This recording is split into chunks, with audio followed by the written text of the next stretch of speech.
Hi guys, welcome to my channel. I'll be showing you how I make this delicious chicken and potatoes roast. So first of all, I started by cutting up my chicken breast. I cut them into small cubes like this. And after that, I seasoned with some garlic, curry powder, thyme, black pepper, some salt and some chili powder, and of course some honey as well. So I mixed all of this to combine and allowed this to rest in my fridge for about 20 minutes. And next up, I chopped up my onions, and then my potatoes. I cut them into cubes like you're seeing here. And after that, I chopped up my carrots as well to be the same size as my potatoes. After that, I decided to coat my potatoes with some salt and pepper. So here I added some chili powder for some extra spice and salt.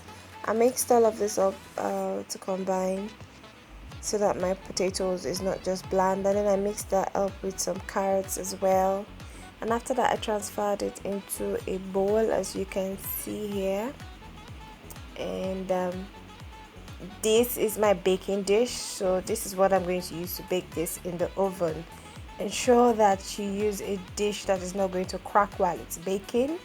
And I just lined up my my ingredients nicely, and then that's me adding some green chili on it. And I covered this with a foil to keep the moisture in, and I baked for about 20 minutes. So after 20 minutes, this is what it looks like. At the bottom there is some juice from the chicken and the potatoes. I added a bit of vegetable oil, and then I took it back to the oven. I baked for another 20 minutes, and this is what it looks like at the end. So I just sprinkled some parsley, dry parsley on it. This is the final look. I hope you try this recipe. Give this video a thumbs up. Please subscribe, like and share with your friends. Thank you.